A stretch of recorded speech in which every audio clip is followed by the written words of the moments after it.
Good morning. आज मी बनवणार आहे नाशिक कुरमुऱ्यांचा चिवडा। त्यासाठी मी 1 पॅकेट कुरमुरे स्वच्छ असे गाळणीने गाळून घेतलेत।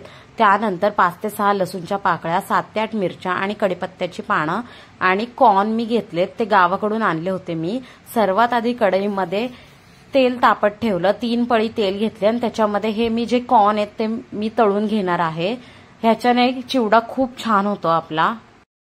घरी कुरमुऱ्याचं पॅकेट ऋतूसाठी आणलं होतं, तर 1 पॅकेट फोडलं आणि 1 तसंच होतं। तर म्हटलं चला आता ह्याचा फायनली चिवडा करूया। आणि मी गावाकडून येताना कॉर्न पण आणले आठवणीने, तर म्हटलं चला आता चिवडा होऊनच जाऊ दे। तर बघा मी असे हे कॉर्न व्यवस्थित असे फ्राय करून घेते तेलामध्ये। तेलामध्ये हे सर्व कॉर्न असे व्यवस्थित तळून घ्यायचे छान असे। आणि नंतर मी हे डायरेक्टली जे कुरमुरे मी एका ताटामध्ये घेतलेत निवडून, त्यामध्ये सर्व मटेरियल मी घालणार आहे। तुमच्याकडे वेगळं भांडं असेल तर असं ते घेऊ शकता, पण माझ्याकडे नव्हतं म्हणून मी ताटामध्येच काढले सर्व। आता त्याच तेलामध्ये तेल तेवढंच आहे, जास्त तेल ऍड करायचं नाहीये। त्याच तेलामध्ये मी आता मोहरी टाकलीये, मोहरी तडतडली की मी जिरे टाकलेत, जिरे तडतडले की मी त्याच्यामध्ये लसूण घालणार आहे।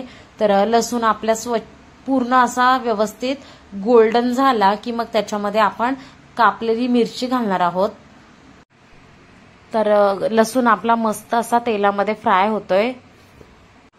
आता टाकूया मिरची, मिरची पण व्यवस्थित तेलामध्ये छान अशी फ्राय करून घ्यायची। तुम्ही या चिवड्यामध्ये डाळवा पण घालू शकता, शेंगदाणे किंवा अजून तुम्हाला काय आवडतं असेल ते घालू शकता। तर माझ्याकडे डाळवा नव्हता म्हणून मी फक्त शेंगदाणेच घातलेले आहेत। तरी पण हा अतिशय सुंदर असा हा चिवडा झालेला आहे। मला तर टेस्टला खूपच आवडला। शेंगदाणे आपले व्यवस्थित चांगले असे परतून घ्यायचे स्लो गॅसवरच। त्यानंतर जो कढीपत्ता होता तो मी टाकलाय। कढीपत्ता लास्टला टाकायचा, बिकॉज कढीपत्ता तेल ऍब्झॉर्ब करतं म्हणून कढीपत्ता शेवटी टाकलाय। त्यानंतर आता बाकीचे मसाले आपण ऍड करणार आहे। तर मिरची टाकल्यामुळे मी लाल मसाला किंवा चिवडा मसाला अजिबात वापरलेला नाहीये। मग हळद टाकली, मी अर्धा चमचा हळद टाकली। त्यानंतर 3 चमचे मीठ टाकले मी, बिकॉज मिरची टाकली त्यामुळे मीठ व्यवस्थित झालंच पाहिजे। तर 3 चमचे मी मीठ टाकले। सर्व जिन्नस व्यवस्थित परतून घ्यायचंय। तर परतून झाल्यानंतर हे जिन्नस आपल्याला डायरेक्ट या चिवड्यामध्ये घालायचं आहे। तर बघा मी असं व्यवस्थित असं सर्व कढईमधलं जिन्नस ओतलेलं आहे परातीमध्ये। त्यानंतर आता छान असं सर्व बाजूने व्यवस्थित मिक्स करायचं, जेणेकरून कुरमुरे जे आहेत आपले चुरमुरे, नाशिक कुरमुरे, त्यांना सर्व बाजूने हे लागलं पाहिजे जिन्नस। सर्व बाजूने व्यवस्थित परतून घ्यायचे, जेणेकरून सर्व जिन्नस हे प्रत्येक कुरमुऱ्याला लागलं पाहिजे। आणि खूप सुंदर, अतिशय सुंदर रुचकर हा चिवडा झालेला आहे। बघूनच असा मस्त असा वाटतोय हा चिवडा। हा चिवडा आता गरम आहे, तर थंड झाला म्हणजेच नॉर्मल टेम्परेचरला आला कीच डब्यात भरून ठेवायचं। लगेचच डब्यामध्ये भरून ठेवायचं नाही, नाहीतर तो परत थंड असा म्हणजे नरम पडतो। तर नॉर्मल टेम्परेचरला आल्यानंतर जवळजवळ 15 मिनिटांनी मी हा चिवडा डब्यामध्ये स्टीलच्या स्वच्छ अशा डब्यामध्ये भरून ठेवलेला आहे।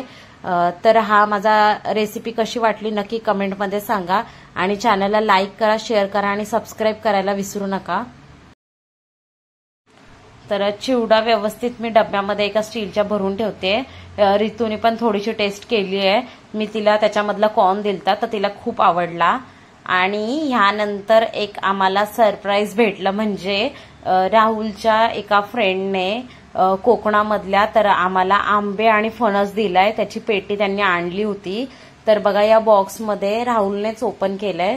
तर फणस आहे, खूप मोठा फणस होता हा, त्याच्यातला जवळजवळ 75% फणस हा आम्हाला दिलाय। आणि त्याच्यानंतर जवळजवळ 15 आंबे आहेत। हे खूप छान आणि चवीला खूप गोड होते हे आंबे, एकदम असे केशरी कलरचे। म्हणजे 2-3 आंबे ना खूप पिकले होते आणि बाकीचे बऱ्यापैकी होते, तर ते पिकतील आता थोड्या दिवसामध्ये। तर आम्ही त्याच्यामधला 1 आंबा असा टेस्ट केलाय।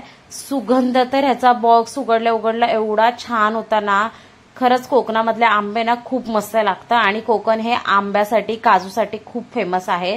रितूला तर खूप राग येतोय, ती मस्त लोळती अशी, मग तिला फायनली आंबा दिलेला आहे। ती पण खूप छान असा आंबा खाते, तिला आवडला। तर अशा प्रकारे हा व्हिडिओ तुम्हाला कसा वाटला नक्की कमेंटमध्ये सांगा आणि व्हिडिओला लाईक, शेअर आणि सबस्क्राईब करायला विसरू नका। असेच माझे नवनवीन व्हिडिओ पाहत राहा। भेटूया नेक्स्ट व्हिडिओमध्ये। बाय।